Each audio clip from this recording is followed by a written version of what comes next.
Cheers. So, I know you for such a long time already through EO. You've been on the board when I joined EO Hamburg. Yeah.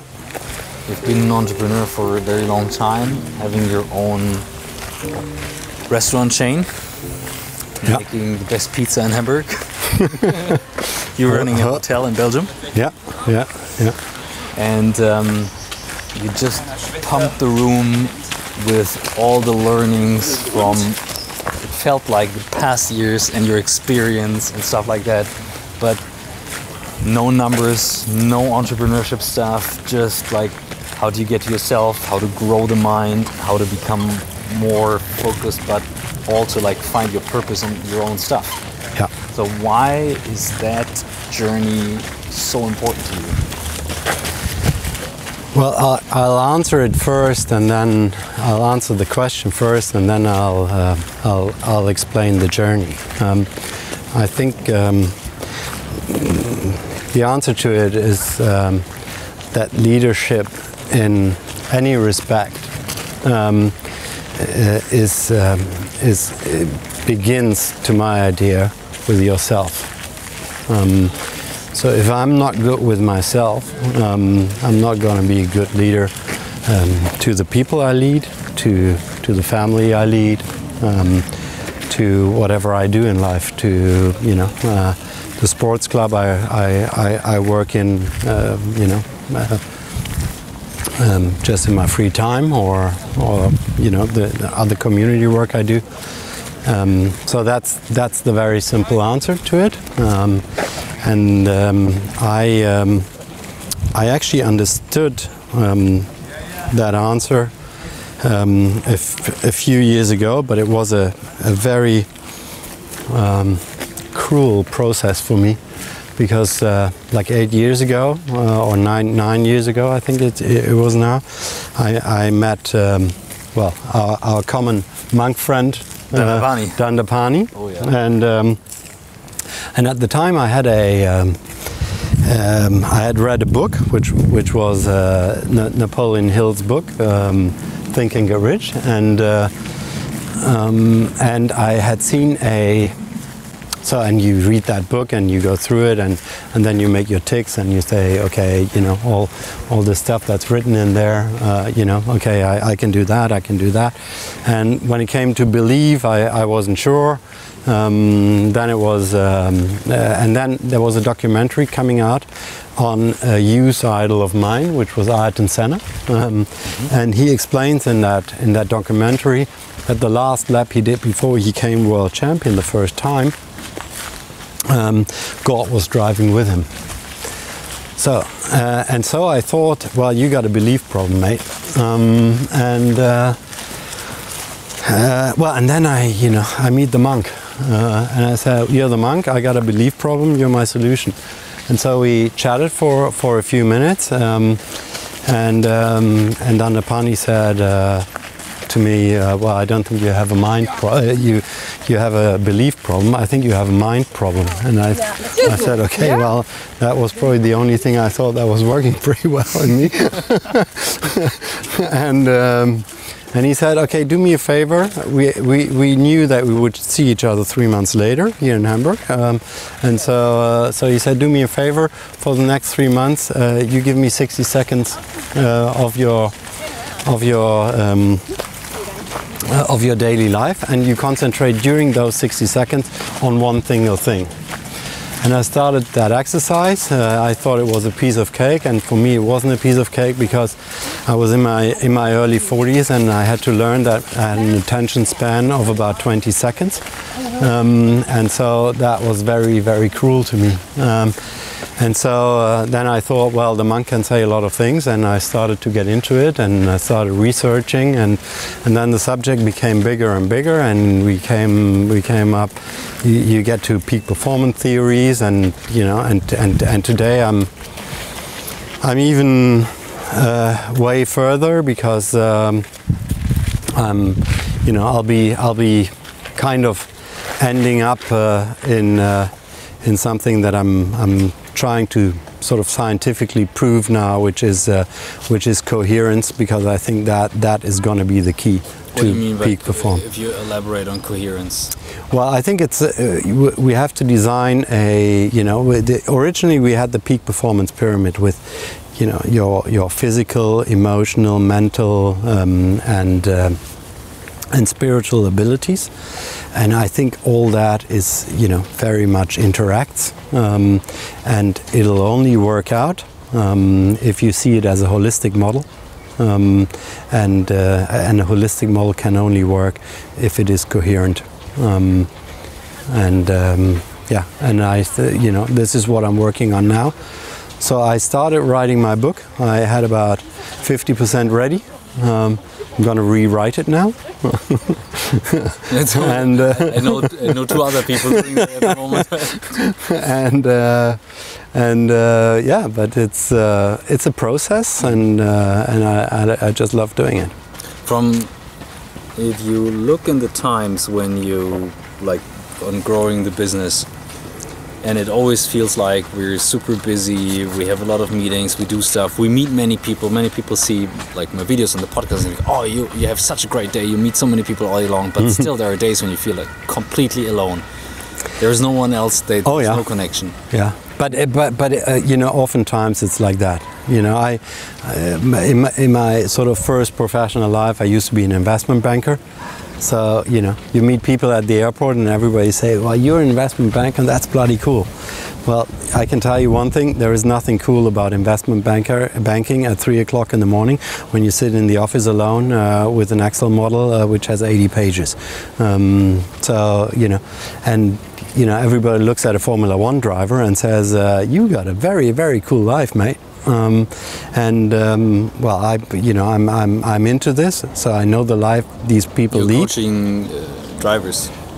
Well, not Formula One drivers, but I'm very much into this scene, and I know the life of a few Formula One drivers, and some of it is not very cool.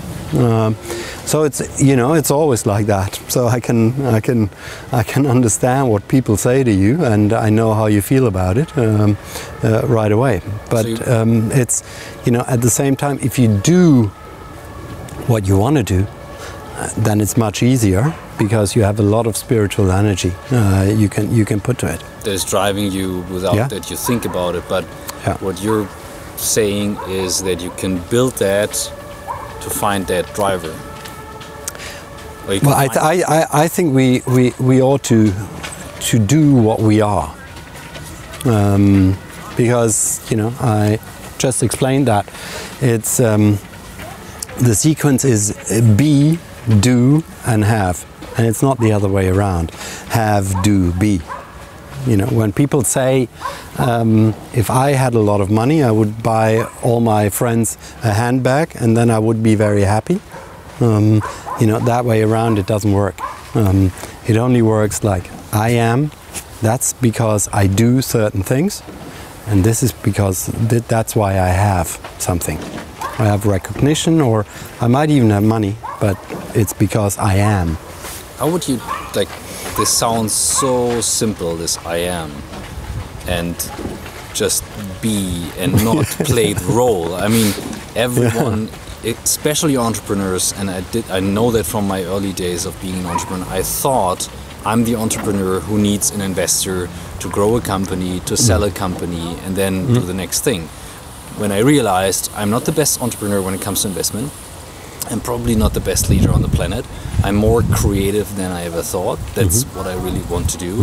And I actually like the size of company we have much more than this scaling crazy process. Yeah. But how do we get away from playing the role to realizing that's me? Well, for me, I can only say how I did it. I understood at some point in time that I had to answer this question in order to get it all right. Who am I? Why am I getting up in the morning? Why am I doing this? And then I had a few businesses, and I had to think about how do I integrate them, or maybe do I sell them and do something completely different. I thought about it, but I didn't, because I found a means how to integrate everything, and so far, I'm still very happy doing it. But to answer this question was a very, very difficult process for me. There's lots of exercises you can do. You can do your funeral speech, and you can do you allocate your time, so what you want to do and what you really do, and all sorts of exercises, all pretty well known. But what I did is, for approximately 6 months, I sat down every day and I allocated 1 hour every day, and I said, I'm going to think about this. And someday I woke up and I said, that's it. And from then onwards, things were much easier for me. So what is it now that gets you up in the morning? I only do things where I can help other people being their best. That's it. And it took a while to really figure that out, because there has been something rather competitive in me for all my life, and I didn't really get through that for a while. I had sort of half of the phrase. I had that after a couple of weeks, but then there was still that little bit missing. And as I said, someday I just woke up and I said, that feels right. That's it. If you go back to like one of the worst or darkest days of being an investment banker or entrepreneur, because you went from investment banking to entrepreneurship to now something that gives you purpose and meaning, but it's not a straight line. It's like always going up and down. How important are the downs for the ups, and what are the downs? Well, I do believe that we learn a lot more during the downs than during the ups. So the darkest moments are I think the best teacher we can have. But it's altogether I think I've been rather privileged, and I was able to live in a way a very privileged life, and the one liberty I always took for myself was I do what I want to do. So when I left investment banking, people told me, you must be crazy to do that, and I said, why would that be? And they said, well, you're throwing a fantastic career away. And I said, well, this is why I'm going. That's why I leave. I just wanted to do something else because it felt right. Doing different things enlarges your mind. That doesn't mean you got to do something different every 6 months. That doesn't help either. Mm-hmm. But at the same time, it does give you a huge flexibility of mind, and what you are able to do. You can be very creative doing different things. So I think that's wonderful. And well, if maybe I don't know, if something mega interesting comes along tomorrow, I might be tempted to do something totally different than what I do today. What are the things you are afraid of?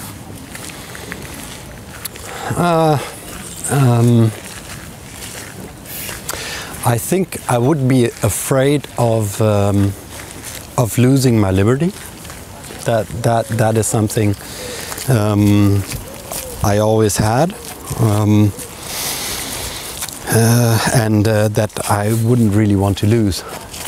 And then, you're obviously afraid of losing people in your life you love. So I would say that those would be things that I wouldn't like too much. But then at the same time, to be quite frank, life gives you challenges, and they are part of life as well. And you know, as you said, what is your darkest moment? Well, you know, sometimes we have to face dark moments, and then we're able to learn a lot from them, and you know, we see a lot of very charismatic and successful people, and you know, when we look at them and really look behind the scenes, oftentimes those are people who've also seen the shitty side of life. So I think it makes you grow. Yeah.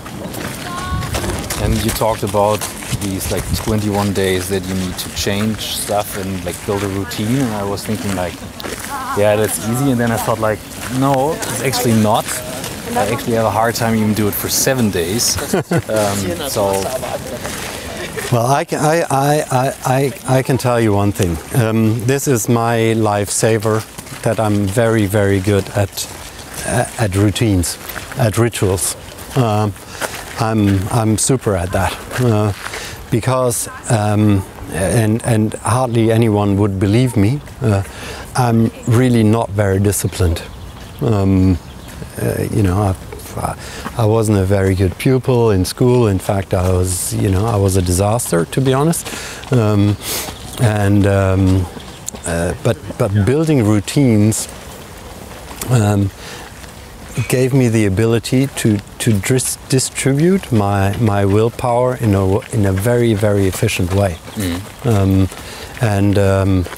And so I have the discipline to actually establish these routines, these rituals, and that's what I'm good at. But I'm not super disciplined, as nobody would imagine. I wouldn't imagine. Definitely not. Fantastic. I think we now should join the group back and see how the last talk was. Yeah. But thank you for the side chat. I mean, that's what makes these events, like having the chance to chat one-on-one. Yeah. And learn and grow. It was a nice little walk. Yeah, thank you.